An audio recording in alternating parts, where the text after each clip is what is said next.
Welcome to the Land Your Bet Sports Betting Show. Little WNBA action on a Tuesday. I'm previewing both of the games that we have up here on the slate.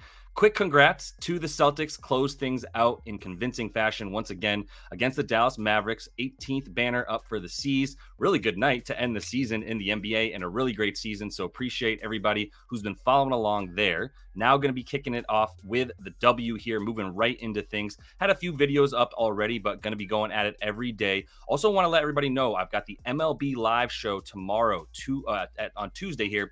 4 p.m. Eastern. I'm going to be running that with Burr Oaks 77. Some really great looks that he's been throwing in the Discord, all free right now. So make sure you check out the link description in the description of the video for that Discord. For now, let's jump into these plays that I have for the W. Quick reminder, outlier.bet. I have a risk-free trial for 7 days for everybody. So if you want to get in there, check out the program that I'm using to get all of the stats that I need for betting on the WNBA, especially some really good insights that they share for both games, sides and totals, as well as the player props, as you know, as we do on this show. So definitely recommend checking out the link in the description of the video here so you can get a free trial, see if you like it for the summertime, and get a little bit of discount as well when you purchase the account there for outlier.bet. Kicking it off with the Sun at home, taking on the Sparks. Trending in opposite directions are these two teams, I will say. For the Sparks, they are 11th, second worst in terms of the offensive rating, fourth worst defensive rating. So not much to hang their hat on either side of the floor, as opposed to that Sun where they've got the best defensive rating in the league, fourth best in terms of the O rating, not really trying to get up and down the floor too quickly, as you can see with that slowest pace in the league for this Sun squad.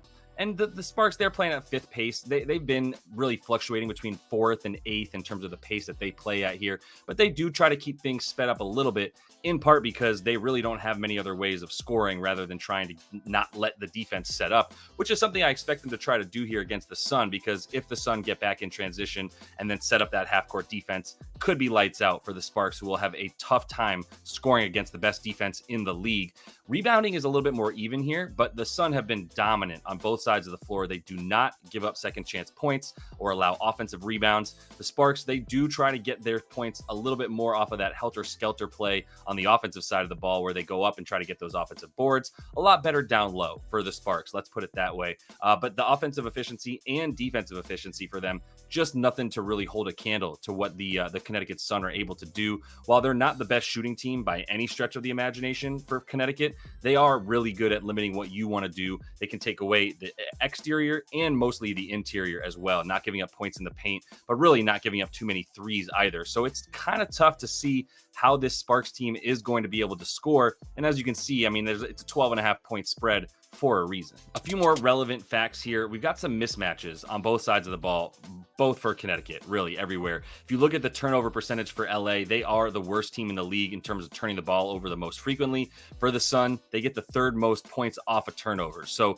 if LA is going to be not be careful with the ball, I should say, Connecticut will turn that into points in transition. And if you look at the second chance points for Connecticut, they're going to continue to crash the glass. Like I said, really, really good at getting offensive boards and then putting those right back. Gals like Dewana Bonner as well as Brianna Jones, they're going to be dominant down there in the paint, I would believe. And that's really the only way the Sparks know how to beat teams, to be honest with you, is through dominating down low. Not going to be the case here. They're seventh in terms of limiting second chance points, but nowhere near as good as Connecticut is as attacking that offensive glass. And then you look at the other side of the court, and for the Sparks here, seventh in points in the paint, seventh in second chance points. That's bottom half of the league.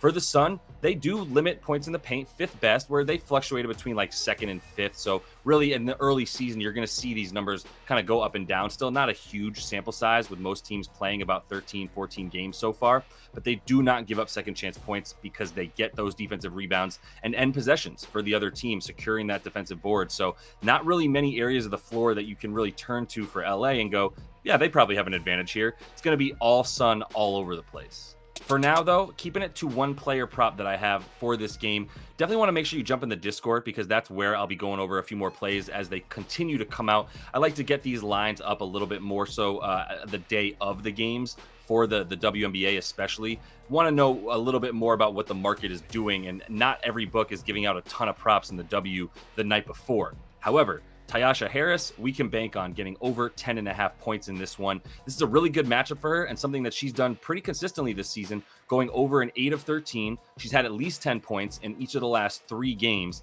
I don't feel the need to take an alt spread, though, for her. I'm very happy to take the core prop of 10.5 points and go over that, in part because this is the best perimeter shooter for the Sun, the person who's going to be taking the most shots from out there. You can be sure she takes most of them from above the break. And LA is decent as they are at defending down low, equally as not good defending above the break. They give up the 4th most above the break threes. Also some mid-range stuff as well. Those are the areas on the floor where Tyasha Harris definitely dominates the most. She can step one dribble inside the 3-point line, has a really good mid-range on top of that 3-point game. So she's going to have multiple levels on the floor that she can score from. And she's oftentimes the pick and roll ball handler, right? Now we've seen Alyssa Thomas do this as well, but for Tyasha Harris, she's looking to shoot off of that pick and roll when she is the ball handler, which is pretty frequently. This is the play that she gets the most points off of per game, is when she's the ball handler in the pick and roll. And like I said, above the break, she's going to have her pick of the threes there. She'll probably put up about 6 of them.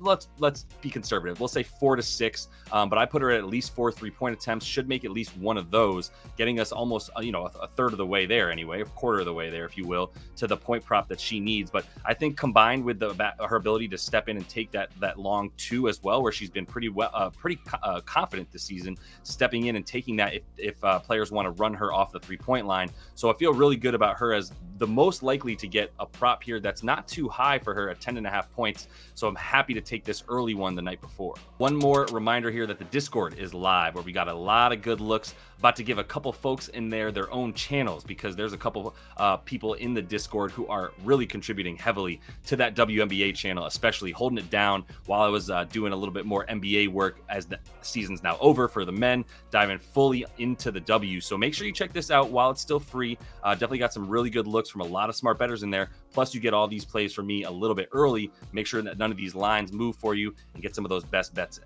Next game, probably a little bit better of a matchup here, and some stuff I want to make clear to you about Brittany Griner's return, because she's been back for 3 games for the Mercury. But overarching stats here for the season between the two, Liberty obviously look a lot better, but the Mercury are trending in the right direction. I will say that now that Griner has been back for those 3 games. For the Liberty, all about the pace and space, baby. It's going to be a lot of trying to get to the bucket.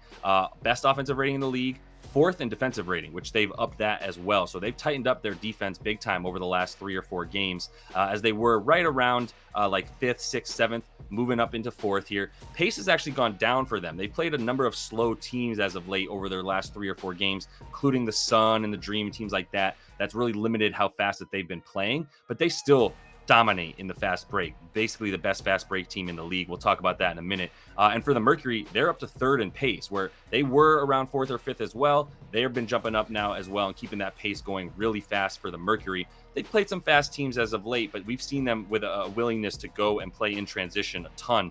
So they're actually faster now than the Liberty, although both these teams are going to play at a pretty fast pace, around 95, 96 points possessions per game here. And for the rebound percentage, big disparity there. 2nd best team in the league in terms of getting those boards for the Liberty. Love to attack the offensive glass. Also get a good amount of those offensive rebounds off of the fact that they shoot threes, creating a lot of long boards, right? So they are picking up a lot of those, and very efficient both on offense and defense, shooting the ball and limiting the other team's shooting. Really long, rangy defenders for the Liberty that really help limit anything that the other team wants to do from far away, as well as close to the basket. And for the Mercury, nothing to be ashamed of. I mean, they got the 5th best offensive efficiency, but bottom 5 there in terms of their defensive efficiency and limiting what the other team wants to do shooting wise. So the Mercury, I expect to finish a little bit better than they started the season, and we'll probably continue to see it ramp up for them in terms of their pace of play and their style of play, just their performance overall now that they've got Griner back. And speaking of Griner, I just kind of wanted to point out how things have gone for the Mercury in their last 3 games since her return. They are 2-1 in those last 3 games, only losing to the Aces. No shame there either. The Aces were at home in that game, so really nice win. They kept it close too. Very high scoring affair. But Brittany Griner is a big reason why the Mercury have been getting a lot more points per game since she returned. She's at 25.7 points per game on the season now, which has been the last 3 games for BG. 9 boards per game. Getting to the free throw line about 5 to 6 times per game as well. So she's been a dominant force on offense. But I will say, hasn't necessarily helped down low on the defense. The Mercury still giving up a good amount of points from the paint, as well as second chance points, things that you'd think she would have had a better job limiting for the other team. It's been on offense for her. They're getting a lot more points off of turnover, so the defense is locking in. Plus, as I mentioned in the last video where we talked about the Mercury, the fact that BG is back there allows the defenders on the perimeter for the Mercury to get out and guard a lot better.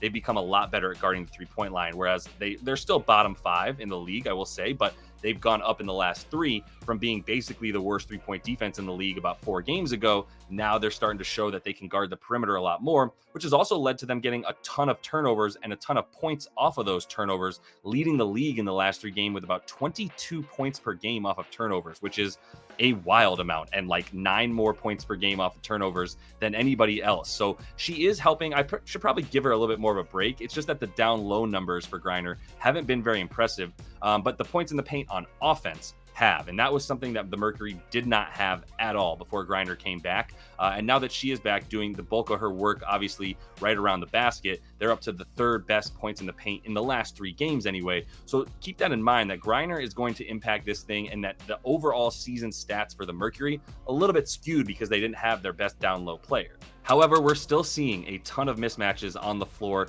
in a lot of different areas for the Liberty. Fast break points, I mentioned, they've got the 3rd most in the league. Mercury do not do a good job of getting back. They are 10th, 3rd most opponent fast break points per game that they're allowing.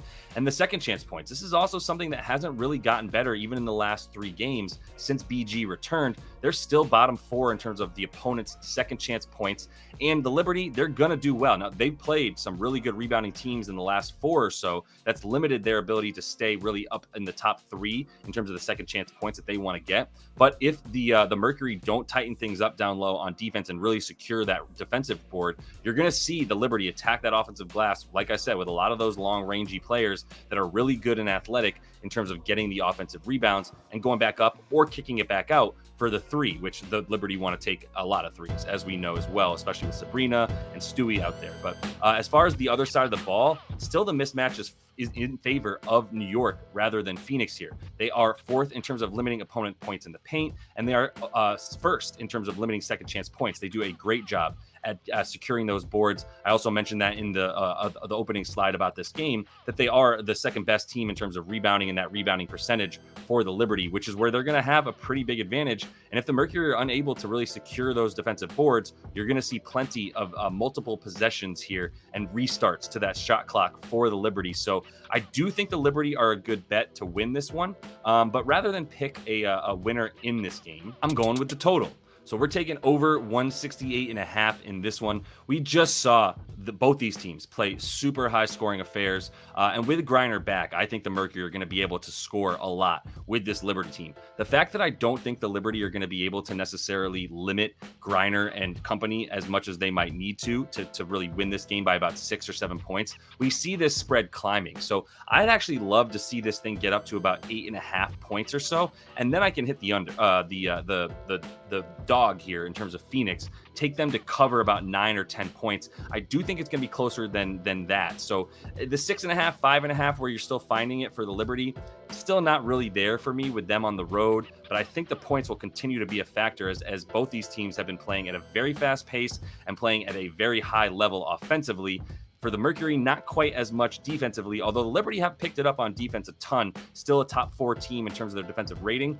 Not worried about that with Griner and company able to do work down low. That is all the time that I have for you in this one. Quick reminder to subscribe to that page so you don't miss any of these videos we're bringing out. Really appreciate a like if you enjoy what you're getting here and it's helping you out with some of the bets you're making in the W. And also that outlier, little risk-free trial for 7 days. I want to give that one more shout out because it's a really good deal to obviously be able to test out a really, really helpful program for just 7 days here for free. So I would check that out. And if you do want a few more of the bets, I'm going to have a few more tomorrow. Like I said, I like to see what the market is doing when it comes to these player props a little bit more rather than just go early, because not all the books have things out yet. So we might get some price disparities and better lines on some of the books that would be putting out a few more WNBA player props on the day of game. So check back in there, get in the Discord to help you out. The link is in the description of the video. Until I see you next, happy betting.